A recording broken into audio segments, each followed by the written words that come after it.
Dear students, welcome to divine science coaching centre. तो आज के इस वीडियो में हम लोग कुछ नए टॉपिक्स के साथ स्टार्ट करेंगे अपनी क्लास को, अपने सेशन को। तो जैसा कि हम लोगों ने लास्ट वीडियो में देखा था, electric potential energy and electric potential at a point due to a point charge. तो अब हम लोग जो है, हमारे पास एक जो नया टॉपिक है वो है आपका electric potential at any point due to an electric dipole. यानी डाइपोल की वजह से हम किसी भी पॉइंट पर क्या कैलकुलेट करना है हमें, इलेक्ट्रिक पोटेंशियल एनर्जी। ठीक है, तो डाइपोल क्या होता है? Dipole is the combination of two equal and opposite charges separated by a small distance, that is the electric dipole. तो अभी तक हम लोग सिंगल पॉइंट की वजह से देख रहे थे, अब हमारे पास दो चार्जेज हैं। तो इन दो चार्जेस की वजह से हमें किसी भी आर्बिट्रेरी पॉइंट पर हमें क्या कैलकुलेट करना है, इलेक्ट्रिक पोटेंशियल एनर्जी हम लोग कैलकुलेट करना है। ठीक है, तो देखिए सबसे पहले इसका डायग्राम हम लोग प्लॉट करते हैं। तो मान लेते हैं कि यहाँ पे हमने एक चार्ज लिया, पॉइंट ए ले लेते हैं, इसको हम पॉइंट ए ले रहे हैं, और यहाँ पे माइनस क्यू चार्ज, और एक यहाँ पे हम चार्ज ले रहे हैं पॉइंट बी, जहाँ पे हमने प्लस क्यू चार्ज को प्लेस कर रखा है। ठीक है, और ये रहा आपका the line joining the two charges which is known as the dipole axis whose direction from minus Q to plus Q. और इसका सेंटर कहाँ पे हो जाएगा, हमने ले लिया, this is the point O, ये आपका सेंटर। तो सेपरेशन कितना होता है इसका, 2a। जो डाइपोल, जो इलेक्ट्रिक डाइपोल जो होता है वो आपका सेपरेशन कितना होता है आपका, 2a से हम लोग रिप्रेजेंट करते हैं। तो सेंटर से एक डिस्टेंस, यानी कि a इधर हो जाएगा और सेंटर से एक डिस्टेंस आपका ये हो जाएगा। तो यहाँ पे हम लोग यहाँ पे मेंशन कर देते हैं this is the a, this is the a, और ये भी डिस्टेंस आपका क्या हो जाएगा, दिस इज द a। ये आपका हो गया separation a and a। Total separation कितना होता है आपका, 2a होता है। तो एक पॉइंट हम आर्बिट्रेरी यहाँ पे लेते हैं, जैसे मान लीजिए P पॉइंट है। इस P पॉइंट पर हमें कैलकुलेट करना है क्या, इलेक्ट्रिक पोटेंशियल। ठीक है, तो इलेक्ट्रिक पोटेंशियल जब हमें यहाँ पे कैलकुलेट करना है, ठीक है ना, तो इस सेंटर से इसका डिस्टेंस हम लोग एज्यूम कर लेते हैं।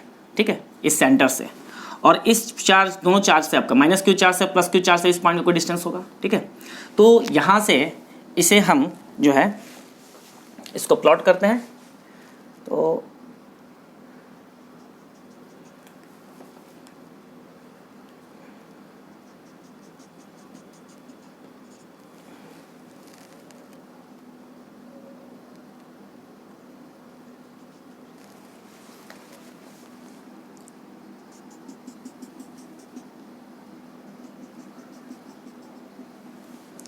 this is the R1, this is the R2 and this is the R distance।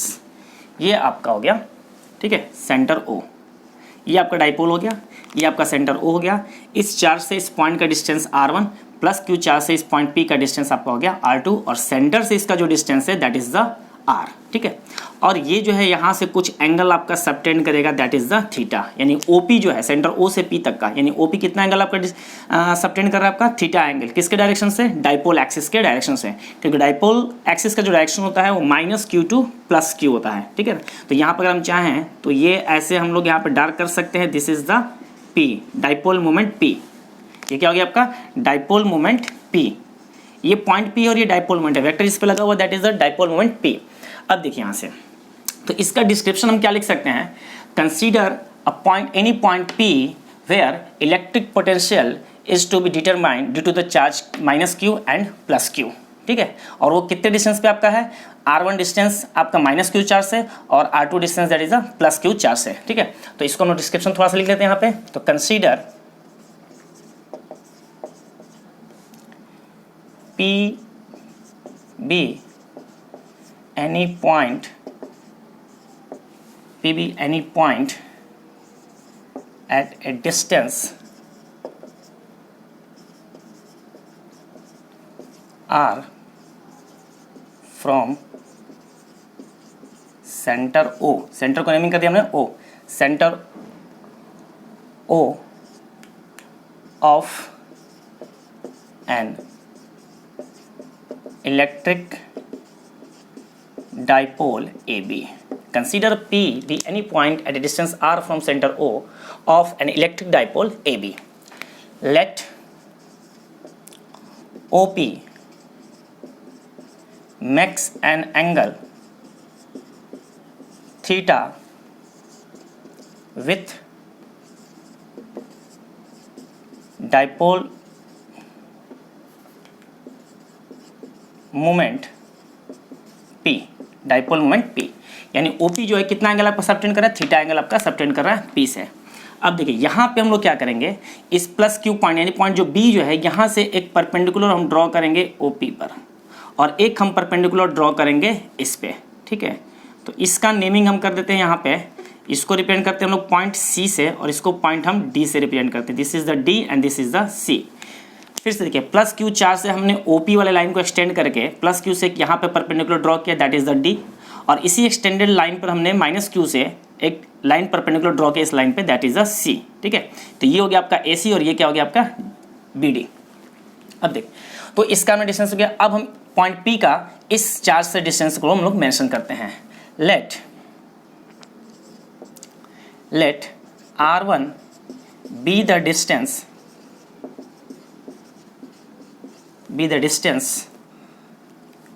R1 and R2 कर देते हैं, R1 and R2, let R1 and R2 be the distance of point P from charge minus Q and plus Q respectively. Let R1 and R2 be the distance of point P from charge minus Q and plus Q respectively. अब हमें इस P point पे potential हम लोग को calculate करना है, ठीक है ना। तो यहाँ पे क्या लिखेंगे हम लोग, V1 या पोटेंशियल लिखते हैं, potential at point P due to charge minus Q is, क्या हो जाएगा आपका, V1 is equal to, formula क्या होता है, 1/4 पाई एप्सिलॉन नॉट, इस चार्ज की वजह से है तो minus Q divided by distance क्या हो जाएगा आपका R1, ये हो गया आपका V1 equal to. Similarly potential at point P due to charge plus Q is, तो V2 is equal to formula वही है 1/4 pi epsilon naught plus Q हो जाएगा, क्यों, क्योंकि यहाँ पे हमारा चार्ज क्या है, प्लस Q है, तो यहाँ पे Q इंटू क्या हो गया, Q/R2 हो गया। तो सिमिलरली जो प्रिंसिपल ऑफ सुपरपोजिशन हमने पढ़ा था, electric potential due to a system of point charges, वही फॉर्मूला आपका यूज रहा है। सिस्टम ऑफ चार्जेज, यहाँ पे कितने चार्ज है, 2 चार्ज है, तो 1 बाई 1 हम लोग कैलकुलेट कर रहे हैं, यानी कि सबसे पहले इस पॉइंट पर पोटेंशियल हम कैलकुलेट करेंगे माइनस Q चार्ज की वजह से, उसके बाद हम लोग इसी पॉइंट पे पोटेंशियल कैलकुलेट करेंगे प्लस Q चार्ज से, और फिर उसके बाद क्या करेंगे, by the principle of superposition theorem apply करेंगे, और उससे क्या हो जाएगा, net potential at P equal to क्या हो जाएगा, V1 प्लस V2, दोनों को सिमिलरली हम क्या करेंगे, ऐड कर देंगे, उससे आपका निकल जाएगा। लेकिन उससे पहले हमें एक काम ये करना होगा कि जो ये डिस्टेंस आपका R1 और R2 है, इस R1 और R2 को हम कन्वर्ट करेंगे किसमें, R के फॉर्म में, ठीक है, इसको हम लोग R के फॉर्म में इसको कन्वर्ट करेंगे। तो डिस्क्रिप्शन तो आपको समझ में आ ही गया, तो इसका फिलहाल आप लोग जो है इसको स्क्रीनशॉट आप ले लीजिए।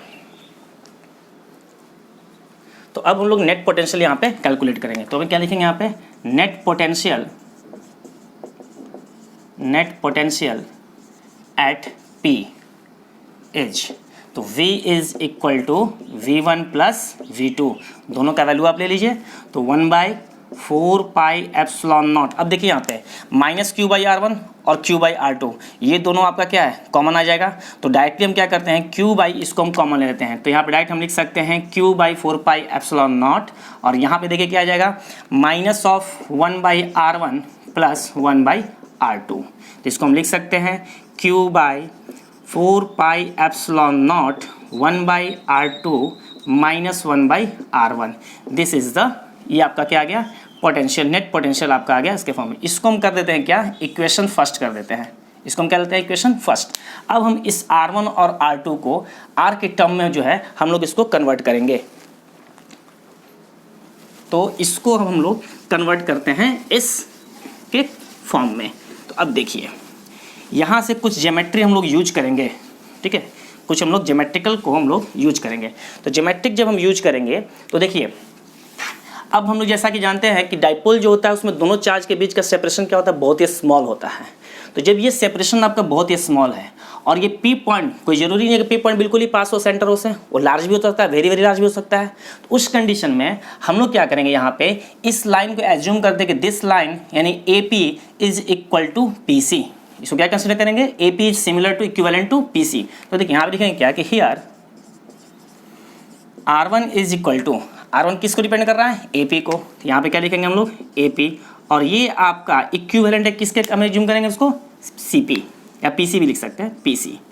और इस पी सी का जो वैल्यू है दिस इज इक्वल टू क्या लिख सकते हैं हम लोग, ओ सी, यानी ये जो पॉइंट आपका है ओ था ना, सेंटर ओ था, ओ सी प्लस ओ पी। इसको क्या लिख सकते हैं हम लोग, ओ सी, या ऐसा लिखें सी ओ प्लस पी सी हमने लिख रखा ना, चलिए कोई बात नहीं, सी ओ या ओ सी भी लिखे, सॉरी हटाइए, ओ सी प्लस ओ पी।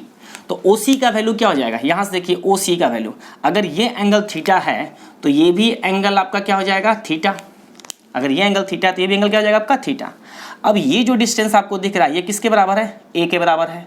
तो ये डिस्टेंस यानी कि A O is equal to small A, और ये क्या आपका angle A C O, this is the right angle, ये राइट एंगल है। तो इस लाइन का अगर हम प्रोजेक्शन, इस लाइन का प्रोजेक्शन इस पे लेंगे तो क्या आ जाएगा, ए कॉस थीटा, यानी कि O C is equal to क्या हो जाएगा आपका, O C is equal to A cos theta, A cos theta, और plus O P is equal to क्या आपका आर है, तो इसको सिमिलरली क्या लिख सकते हैं, R plus A cos theta. ठीक उसी तरह से R2 का वैल्यू, R2 इक्वल टू देखिए, R2 इक्वल टू क्या आपका BP, R2 equal to BP, this is similar to, जब स्मॉल सेपरेशन होता है तो BP is equivalent to PD, this is equivalent to PD, और PD इक्वल टू हम क्या लिख सकते हैं, PD equal to OP minus OD, OP minus OD। ध्यान से देखिए, this BP is equivalent to PD, equivalent to PD, और इस PD को हम क्या लिख सकते हैं, OP, इस पूरी लेंथ को OP माइनस OD, इस पूरे डिस्टेंस में से इतना माइनस कर दीजिए, आपका ये एक्चुअल आ जाएगा, PD के बराबर आ जाएगा। तो अब ये डिस्टेंस आपको पता है R, तो OP का वैल्यू क्या हो गया, this is the R minus OD। अब देखिए OD कैसे लेंगे हम लोग, मैंने क्या कहा था कि इस लाइन पर B से D क्या है, परपेंडिकुलर यानी कि 90 डिग्री, तो फिर से इसका प्रोजेक्शन हम इस पे लेंगे तो क्या आ जाएगा आपका, A cos थीटा। तो दिस इज इक्वल टू क्या आ गया, A cos theta. One second, OD is equal to क्या हो जाएगा, इसका प्रोजेक्शन हम इस पे लेंगे क्योंकि 90 डिग्री का एंगल है, इधर की तरफ लेंगे प्रोजेक्शन तो क्या आ जाएगा, cos थीटा, और जब अपोजिट में लेते हैं तो क्या होता है, sin थीटा। तो यहाँ पे A cos थीटा आपका आ जाएगा, तो R minus A cos theta. तो देखिए R1 इज इक्वल टू क्या आ गया, R plus A cos theta, and R2 equal to क्या आ गया, R minus A cos theta. अब इस R1 और R2 की वैल्यू को हम कहाँ पुट करेंगे, इक्वेशन 1 में हम लोग सब्स्टिट्यूट करेंगे। तो यहाँ लिखेंगे क्या, put the value of R1 and R2 in equation first, V is equal to Q by 4 pi epsilon naught, हमारे पास क्या है, Q by 4 pi epsilon naught, 1 by R2, तो 1 by R2, R2 is equal to क्या हमारे पास है, R minus A cos theta minus R1, 1 by R plus A cos theta. अब इसको हम लोग जो है सॉल्व करेंगे, तो इसका आप स्क्रीनशॉट ले लीजिए या फिर स्क्रीनशॉट ले सकते हैं। तो अब हम इसको यहाँ से स्टार्ट करते हैं। तो v इक्वल टू हमारा एक्सप्रेशन आ गया Q by 4 pi epsilon naught 1 by this minus 1 by this. अब इसका एलसीएम लेकर सॉल्व करेंगे। तो अब देखिए,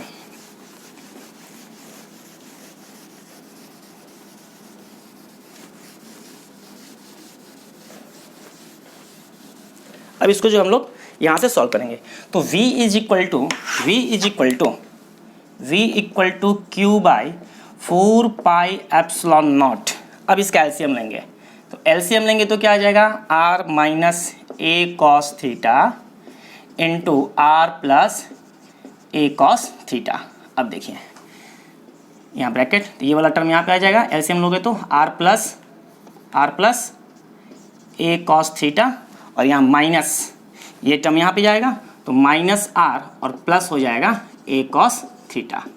तो ये minus R and plus R cancel, this is equal to Q। अब देखिए यहाँ पे A cos theta plus A cos theta क्या हो जाएगा, 2A cos थीटा, तो Q into 2A cos theta divided by 4 pi epsilon naught A minus B into A plus B क्या होता है formula, A square minus B square, तो R square minus A square cos square theta. This is equal to Q into 2a, this is equal to क्या होता है, dipole moment P, क्योंकि हम dipole में पढ़ चुके थे फर्स्ट चैप्टर में।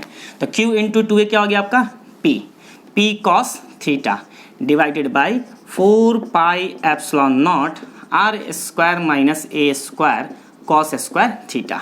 ये हमारा आ गया एक्सप्रेशन, ठीक है। तो ये आपका हो गया v इज इक्वल टू, एक एक्सप्रेशन तो आपका ये आ गया, राइट। अब देखिए, अब हमारे पास 2a तो आपका बहुत ही स्मॉल सेपरेशन होता है दोनों चार्ज के बीच का। 2a जब आपका स्मॉल है तो उसका हाफ करेंगे तो क्या होगा, वो और भी स्मॉल हो जाएगा। और थोड़ी देर पहले मैंने क्या कहा था कि ये जो P पॉइंट का डिस्टेंस है सेंटर से, जो R है, जरूरी नहीं है कि R आपका बहुत ही पास हो सकता है कि R आपका बहुत ही लार्ज डिस्टेंस हो जाए सेंटर से। तो हम एक कंडीशन लेंगे कि if R is very very greater than A, जब R जो है A से बहुत ज़्यादा हो जाए तो उस कंडीशन में ये टर्म आपका क्या हो जाता है, नेग्लेजिबल। ये जो टर्म आपका है क्या हो जाएगा, आपका नेग्लेजिबल हो जाएगा।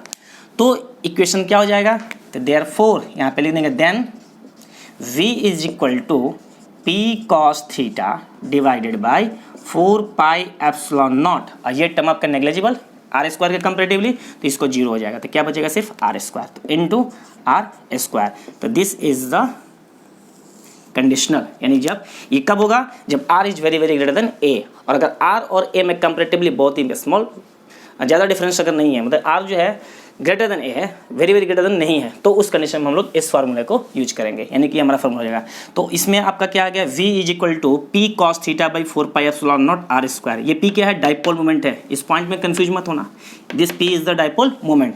तो इसी को अगर हम चाहें तो वेक्टर फॉर्म में हम लोग कन्वर्ट कर सकते हैं, दिस यानी और लिख सकते हैं this is equal to P vector P dot r cap divided by 4 pi epsilon naught into are square. ये भी आप लिख सकते हो। आर कैप का मतलब यूनिट वेक्टर r, और यहाँ पे मेंशन कर देते हैं where r cap is unit vector along, direction किधर होगा, OP, along OP. So this is the required expression for electric potential at any point due to an electric dipole. अब देखिए, जैसा कि हम लोग पहले इलेक्ट्रिक फील्ड में लोगों को पढ़ा था, डाइपोल पे हम लोग दो कंडीशन पे निकालते थे, एक एक्सियल पे और एक आपका इक्वेटोरियल पे। तो एक्सियल का मतलब क्या होता था कि इस लाइन को कहीं भी एक्सटेंड कर दीजिए, किसी भी पॉइंट पे लीजिए, और इक्वेटोरियल का मतलब that is plane perpendicular to the dipole axis and passing through the centre of the dipole axis, तो उसको हम लोग क्या कहते हैं, इक्वेटोरियल प्लेन।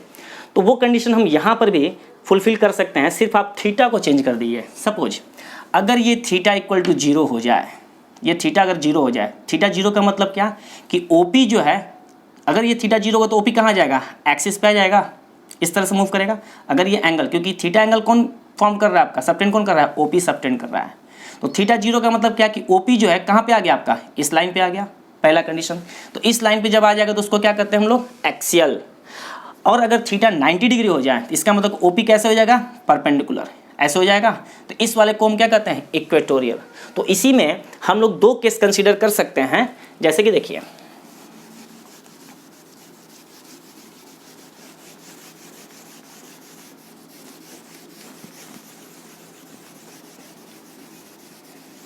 इसी में हम लोग दो केस कंसीडर कर लेते हैं। केस फर्स्ट लेते हैं हम लोग। If point P lies on dipole axis that is theta is equal to 0। तो जब थीटा इक्वल टू 0 का मतलब क्या हो गया कि पॉइंट आपका कहाँ पे सबटेंड कर लाई कर रहा है, आपका डाइपोल एक्सिस पे। उस कंडीशन में v इक्वल टू क्या हो जाएगा, इस इक्वेशन में रख दीजिए। तो देन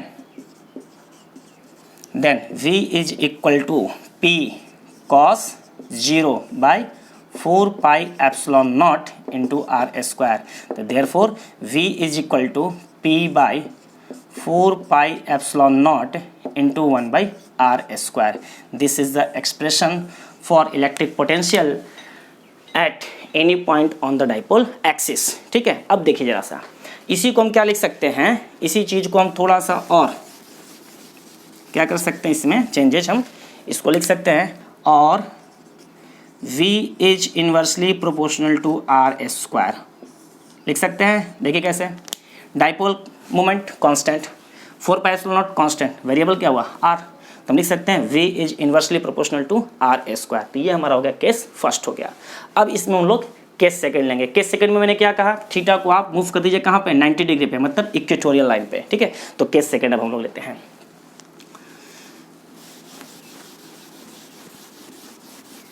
तो केस सेकंड में हम लोग क्या करेंगे, थीटा को मूव करेंगे कितने एंगल पे, 90 डिग्री। तो case second, if point P lies on equatorial plane, then equatorial plane that is theta is equal to क्या हो जाएगा आपका 90 degree, theta equal to 90 degree. तो उस कंडीशन में then v is equal to क्या हो जाएगा, क्या एक्सप्रेशन था, p cos थीटा बाई 4πε0। तो cos theta, theta equal to 90 degree, cos 90 का वैल्यू क्या हो जाएगा आपका 0। तो डायरेक्ट हम लिख सकते हैं p cos 90 by 4πε0 into are square. cos 90 का वैल्यू 0, तो v इक्वल टू क्या हो गया 0। इसका मतलब ये हुआ कि एक्सियल लाइन पे आपका क्या हो जाएगा 1/4πε0 into P by R square and the equatorial line electric potential is equal to 0। तो वैसे भी हम डायरेक्टली देख सकते हैं, देखिए अगर ये आपका इक्वेटोरियल लाइन है, प्लेन है, तो इस प्लेन पर कहीं पर भी अगर आप यहाँ से डिस्टेंस लीजिएगा, ये डिस्टेंस और ये डिस्टेंस दोनों इक्वल होगा। इस प्लेन पर यहाँ से डिस्टेंस कोई पॉइंट लीजिए, उस पॉइंट का यहाँ से डिस्टेंस वही होगा जो यहाँ से डिस्टेंस होगा, क्योंकि मिड से आपका क्रॉस कर रहा है, उसी को हम इक्वेटोरियल कहते हैं। तो यहाँ पे आपका माइनस क्यू चार्ज है डिस्टेंस है, यहाँ से प्लस क्यू चार्ज है डिस्टेंस है, क्या हो गया आपका, दैट इज द 0। इसलिए आपका electric potential on equatorial line या equatorial plane v equal to क्या हो गया आपका 0। तो एक बार फिर से थोड़ा सा हम रिकॉल करते हैं, हमें कैलकुलेट करना था electric potential at any point due to an electric dipole. तो ये हमने जनरलाइज केस लिया था, कोई भी आर्बिट्ररी पॉइंट हमने P ले लिया। क्यों ऐसा लिया P आर्बिट्ररी पॉइंट लिया, क्योंकि इसमें डाइपोल भी आपका एक्सियल लाइन पर भी हो गया और आपका इक्वेटोरियल पर भी प्रूफ हो गया। तो अगर आपके एग्जाम में पूछा जाए कि अगर आपको निकालना है एक्सियल लाइन पर आपको कैलकुलेट करना है, तो इस मूव को यहाँ पे ले आइए, डिस्टेंस आपका वही रहेगा। या फिर इसको प्रूफ करके आप उसमें थीटा का वैल्यू रख दीजिए 0। अगर इक्वेटोरियल कह रहा है तो आप 90 डिग्री रख दीजिए, दोनों प्रूफ हो जाएगा। तो स्टार्टिंग से समझते हैं आप फिर से एक बार। इलेक्ट्रिक डाइपोल आपका ए बी हो गया minus Q plus Q, separation आपका स्मॉल होता है वेरी स्मॉल 2a, तो यहाँ से सेंटर से ए डिस्टेंस इधर और ए डिस्टेंस आपका इधर। P एक पॉइंट है जहाँ पे हमें पोटेंशियल कैलकुलेट करना है इस माइनस चार्ज की वजह से और इस प्लस चार्ज की वजह से, दोनों के लिए हमें कैलकुलेट करना है। तो हमने लिया कि क्या कि consider a point P at a distance r from the centre of the dipole. Centre of dipole कौन सा हुआ, O point, centre of the dipole AB। इसके डाइपोल के सेंटर से r डिस्टेंस पे एक पॉइंट P है। इस P पॉइंट का डिस्टेंस माइनस क्यू चार्ज से r1 and plus Q charge से आपका हो गया r2। अब इस हमने क्या किया, इसको एक्सटेंड किया, इस लाइन को यहाँ से एक परपेंडिकुलर लाइन इस पे ड्रॉ की, दैट इज द AC, और B पॉइंट से हमने परपेंडिकुलर ड्रॉ किया BD। ज्योमेट्री क्या कहता है कि अगर सेपरेशन आपका स्मॉल है तो ये डिस्टेंस यानी कि AP is equal to PC, और PC को फिर हमने R और A के टर्म में कन्वर्ट कर दिया। ठीक उसी तरीके से PD is equal to PB, और PD को भी हमने कन्वर्ट कर दिया R और A के टर्म में। तो ये डिस्टेंस आपका हो गया R plus A cos theta, और इसके लिए डिस्टेंस आपका हो गया R minus A cos theta. दोनों के लिए हमने इंडिविजुअल पहले कैलकुलेट किया V1, तो 1/4πε0 माइनस क्यू बाई R1। जब इसके लिए कैलकुलेट किया 1/4πε0 प्लस क्यू बाई R2, और फिर R1 और R2 का हमने वैल्यू सब्स्टिट्यूट कर दिया, नेट पोटेंशियल आपका आ गया। और उसमें हमने दो स्पेशल केस लिए, एक केस लिया हमने theta equal to 0 for the axial line, और एक केस हमने लिया थीटा इक्वल टू 90 डिग्री, किसके लिए, आपका इक्वेटोरियल के लिए। और इस तरह से दोनों केस का हमने रिजल्ट क्या देखा कि एक्सियल लाइन पे P/4πε0 R square and equatorial पे V इक्वल टू 0 आपका आ गया। तो इस तरह से इसी फॉर्मूले पे हम लोग बहुत सारे न्यूमेरिकल्स जो है इसको हम लोग सॉल्व कर सकते हैं। तो आज का सेशन हम लोग यहीं पे एंड करते हैं। नेक्स्ट वीडियो में नए टॉपिक के साथ हम लोग मिलेंगे। Thank you. और जो लोग चैनल को सब्सक्राइब नहीं किए हैं वो चैनल को सब्सक्राइब जरूर करें, लाइक करें और कमेंट भी करें। Thank you.